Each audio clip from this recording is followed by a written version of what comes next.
Hi friends, good morning. എല്ലാവർക്കും സുഖമല്ലേ? എല്ലാവർക്കും. അപ്പോൾ ഞങ്ങളൊരു 2 ദിവസത്തെ ട്രിപ്പ് പോകാം കേട്ടോ. അതിന് വേണ്ടിയുള്ള ഒരുക്കങ്ങളാണ്. അപ്പോൾ ഡ്രസ്സ് പാക്കിംഗ് ആണ് കേട്ടോ. ഇന്നെനിക്ക് ജോലിയുണ്ട്. അപ്പോൾ ജോലിക്കൊന്ന് പോകുന്നതിന് മുമ്പായിട്ട് ഡ്രസ്സൊക്കെ എടുത്ത് വെച്ചിട്ട് പോകണം. അപ്പോൾ ഞാനിന്ന് ഹാഫ് ഡേ വരും കേട്ടോ. അപ്പോൾ ഈ ബാഗ് ഞാൻ പുതിയതാണ് കേട്ടോ, ഫ്ലിപ്കാർട്ടിൽ നിന്ന് വാങ്ങിച്ചതാണ് കേട്ടോ. അപ്പോൾ എൻ്റെ ഡ്രസ്സൊക്കെ പാക്ക് ചെയ്ത് വെച്ച് കഴിഞ്ഞു. ഇനി നമ്മുടെ ചേട്ടൻ്റെ ഡ്രസ്സൊക്കെ എടുത്ത് വെക്കണം. അപ്പോൾ ഡ്രസ്സിങ് പരിപാടിയൊക്കെ ഇന്നത്തേക്ക് മാറ്റി വെച്ചതാണ്, അല്ലെങ്കിൽ എന്തെങ്കിലുമൊക്കെ മറന്നു പോകും നേരത്തെ എടുത്തു വെച്ച് കഴിഞ്ഞാൽ. അപ്പോൾ അതാ ഇനി ചേട്ടൻ്റെ ഡ്രസ്സാണ്.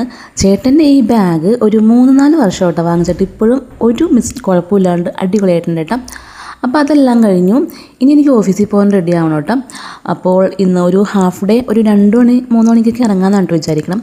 അങ്ങനെ ഞാൻ ഓഫീസിൽ നിന്നൊക്കെ ഇറങ്ങി നമ്മൾ പാക്കിങ്ങും എല്ലാം കഴിഞ്ഞത് ഡ്രസ്സും എല്ലാം എടുത്ത് റെയിൽവേ സ്റ്റേഷനിൽ എത്തിയിട്ട് നോർത്തിൽ നിന്നാണ് കേട്ടോ ട്രെയിൻ, നമ്മളുടെ നോർത്ത് ടൗൺ സ്റ്റേഷൻ കേട്ടോ. അപ്പോൾ അവിടെ വെയിറ്റ് ചെയ്തിരിക്കുവാണ്. അപ്പോൾ എനിക്ക് തലവേദന പ്രശ്നം വരുന്നുണ്ട്. ഞാൻ ചോക്ലേറ്റ് കഴിക്കുമ്പോൾ എനിക്ക് ചെറിയൊരു ആശ്വാസം കിട്ടും. മിൽക്കി ബാറൊക്കെ വാങ്ങിച്ചു. ഞങ്ങൾ ശരിക്കും 1 മണിക്കൂർ മുമ്പേ എത്തിയിട്ട്, സാധാരണ ട്രെയിൻ വന്ന ടൈമിൽ വന്നിട്ട് ഓടിച്ചാടി കയറലാണ് പതിവ്. അതുകൊണ്ട് ഇപ്രാവശ്യം നേരത്തെ വന്ന് വെയിറ്റ് ചെയ്തിരുന്നിട്ട് അങ്ങനെ സ്ലീപ്പറാണ് കേട്ടോ ബുക്ക് ചെയ്തിട്ടുള്ളത്. രാത്രി യാത്ര ചെയ്തുകൊണ്ട് നമുക്ക് കിടന്ന് അടിപൊളിയായിട്ടൊക്കെ പോകാമല്ലോ. അപ്പോൾ അതാണ് നമ്മൾ യാത്ര തുടർന്നു കേട്ടോ. അങ്ങനെ രാവിലെ എഴുന്നേക്കാൻ വിട്ടുപോയാലെന്ന് ഓർത്തിട്ട് അലാറമൊക്കെ സെറ്റ് ചെയ്ത് വെച്ചിട്ടുണ്ട്. 3:30 അവിടെ എത്തും എന്നാണ് പറഞ്ഞത്. അപ്പോൾ ഇതാ മുട്ടക്കറി നമ്മൾ വീട്ടിൽ നിന്ന് ഉണ്ടാക്കി കൊണ്ടുവന്നതാണ്. പിന്നെ പത്തിരിയില്ലേ, നൈസ് പത്തിരി, അത് വാങ്ങിച്ചു.